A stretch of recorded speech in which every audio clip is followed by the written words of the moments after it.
Hypothalamus से ये attraction होता है हमारा, ठीक है।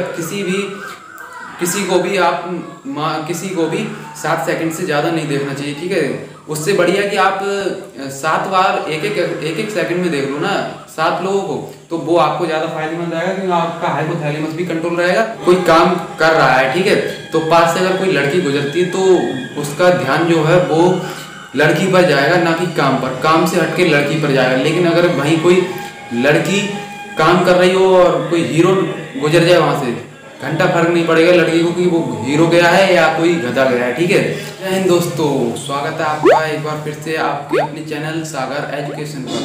तो आज हम शुरू करने वाले हैं नर्वस सिस्टम चैप्टर। जो है हमारा ये काफ़ी लंबा चैप्टर होता है, तो हम आज इसी के बारे में समझने वाले हैं। नर्वस सिस्टम क्या है और किस चीज़ से बनता है, तो चलो शुरू करते हैं। इससे पहले मैं बता दूं आपको, अगर आपको दिमाग का चैप्टर दिमाग में ना घुसे तो आप वीडियो को डिसलाइक भी कर सकते हैं। इसलिए वीडियो कम से कम आधी जरूर देखें, जिससे कि आपको पता लगे कि वीडियो में असल में है क्या, बताया क्या गया है, ठीक है।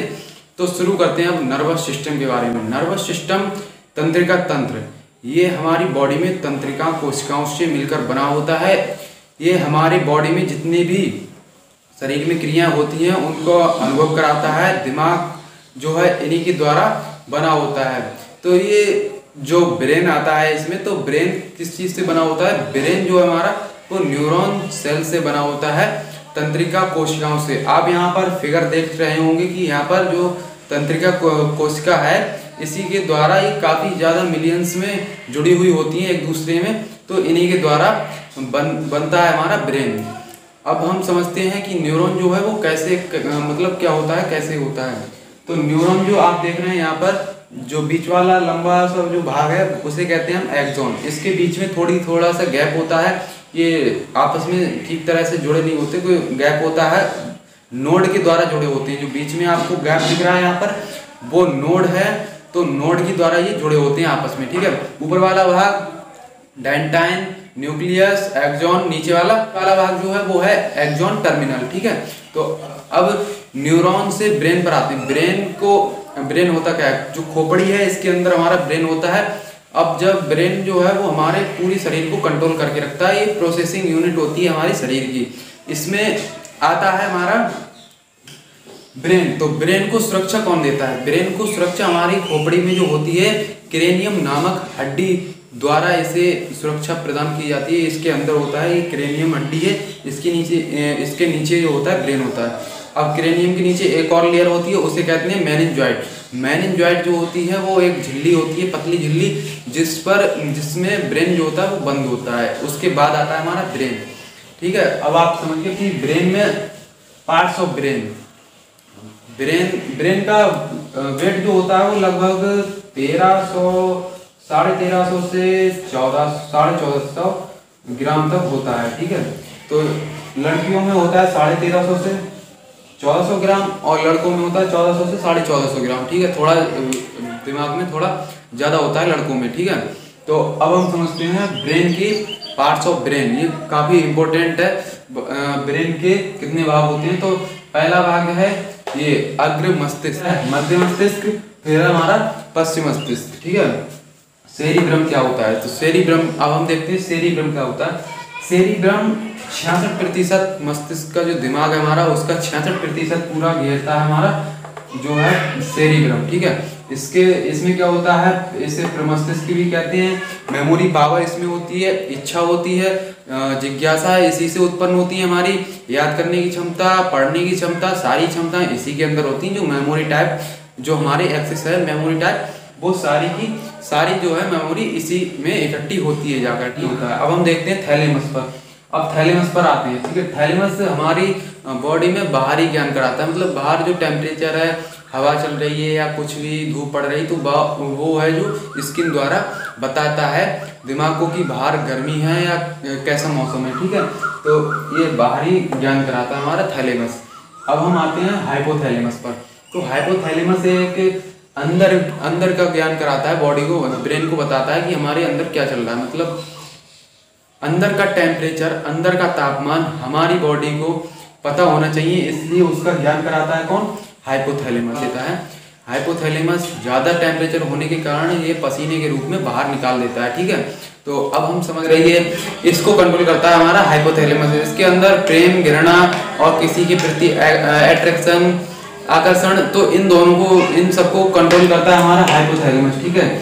इसकी एक सबसे बड़ी खराबी क्या होती है, ये 7 सेकंड में एक्टिवेट हो जाता है, जिससे कि प्रॉब्लम होती है, मतलब हाइपोथैलेमस लड़कों में ज़्यादा सेंसिटिव होता है, वहीं लड़कियों में कम सेंसिटिव होता है।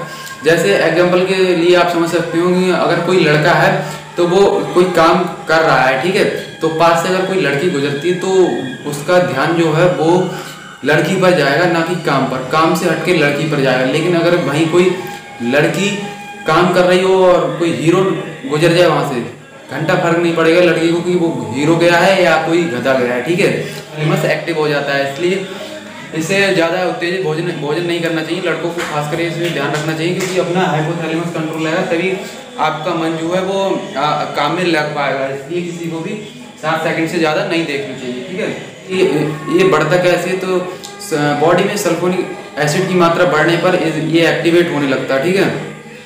जैसे साधु संत आपने देखे होंगे कि वो उत्तेजित भोजन ज़्यादा नहीं करते हैं, जैसे प्याज लहसुन वाला भोजन वो ज़्यादा पसंद नहीं करते, क्योंकि उन्हें पता है कि मेरा अगर हाइपोथैलेमस एक्टिव हो गया तो उसी में आसाराम की श्रेणी में जा सकता हूँ। इसलिए आसाराम को हाइपोथैलेमस कंट्रोल नहीं कर पाया था, इसलिए वो कहाँ चला गया, अपनी जहाँ जाना था उसे वहाँ चला गया। इसलिए आपसे मैं कहता हूँ कि आपका जो हाइपोथैलेमस है वो कंट्रोल में रहना चाहिए। आप किसी भी मतलब मैं ऐसे नहीं करता हूँ कि किसी लड़के को या लड़की को, मतलब किसी भी पर्सन को आप 7 सेकंड से ज़्यादा देखोगे, आपका अपोजिट है जो पर्सन, उसके लिए आप अगर 7 सेकंड से ज़्यादा देखोगे तो उसके प्रति आपको 7 सेकंड में हाइपोथैलेमस एक्टिव हो जाएगा और अट्रैक्शन होने लगेगा, जिससे टेक्निकल भाषा में क्या नाम दिया गया है, उसे नाम दिया गया है, आप पढ़ सकते हो क्या नाम दिया गया है, ठीक है। आप जानते हो कि अट्रैक्शन के लिए क्या कहते हैं टेक्निकल भाषा में। तो ऐसे ही आपको हाइपोथैलेमस कंट्रोल करके रखना है, ठीक है। तांबे के बर्तन जो यूज करते हैं लोग, वो बहुत अच्छे रहते हैं हाइपोथैलेमस को कंट्रोल करने में, ठीक है। अब हम समझते हैं कार्पोरा क्या है। मध्य मस्तिष्क में 2 भाग आते हैं, कार्पोरा और सेरिब्रल। कार्पोरा में हमारे आंख और कान आते हैं। जो आंख देखता है, जो कान सुनता है, वो हमारा कौन कंट्रोल करता है, कार्पोरा, ठीक है। कार्पोरा का काम होता है आंख और कान का।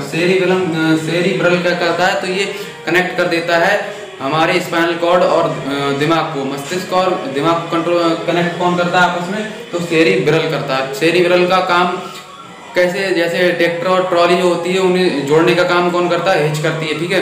उसी प्रकार से जो दिमाग, मस्तिष्क और स्पाइनल कॉर्ड को जोड़ने का काम करता है हमारा सेरिब्रल, ठीक है। इसके बाद आता है हमारा पश्चिम मस्तिष्क।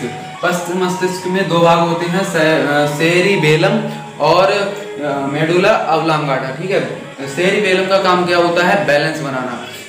हम जब चलते हैं, छोटा बच्चा होता है तो वो बैलेंस इतनी अच्छी तरीके से नहीं बना पाता, क्योंकि उसकी प्रैक्टिस नहीं होती है। लेकिन हम लोगों की प्रैक्टिस, मतलब जो एज से ऊपर, मतलब जो बड़े हो जाते हैं, तब उनका जो सेरिबेलम है उन्हें पता रहता है कि बैलेंस कैसे बनाना है। इसी प्रकार से बैलेंस बनाते हैं ये सेरिबेलम, ठीक है। अब जो है मेडुला ऑब्लांगाटा। मेडुला ऑब्लांगाटा में क्या होता है, ये मेटाबॉलिक क्रियाओं को कंट्रोल करता है। मेटाबॉलिक क्रिया होती क्या, जो कैटाबॉलिक और एनाबॉलिक से मिलकर बनती है उसे कहते हैं मेटाबॉलिक, ठीक है। अब आपको समझ में नहीं आया कि एनाबॉलिक क्या और कैटाबॉलिक क्या है। तुम किसी भी भोजन को अगर हम जब खाते हैं तो वो यहाँ पर पूछ काछ के अंदर लेके जाते हैं पेट में, ठीक है। इसके बाद आपको कोई मतलब नहीं रहता अंदर क्या हो रहा है, तो वो कंट्रोल करता है कौन, हमारा मेडुला ऑब्लांगाटा। आपकी समझ में आ गया होगा जी। यहाँ तक आपको मेहनत करने की जरूरत है, फिर इसके बाद कोई मेहनत नहीं करते हो आप। ये जो होता है कौन कंट्रोल करता है, मेडुला ऑब्लांगाटा। अब आपके समझ में आ गया होगा कि जो मेटाबॉलिक क्रिया है वो क्या होती है। मेटाबॉलिक क्रिया, एनाबॉलिक क्या होती है, तो किसी भी चीज को, मतलब किसी भी तत्वों को जोड़कर एक तत्व बनाया जाए तो वो होती है एनाबॉलिक, और किसी एक तत्व को अनेक तत्वों में बांटा जाए तोड़ के छोटे तो वो होती है कैटाबॉलिक क्रिया। तो इन्हीं दोनों को जोड़ देने पर मेटाबॉलिक क्रिया हमारी जो है बनती है, ठीक है। तो आपके समझ में आ गया होगा कि मस्तिष्क कैसे काम करता है। तो अब मिलते हैं अगली वीडियो में, तब तक के लिए जय हिंद जय भारत।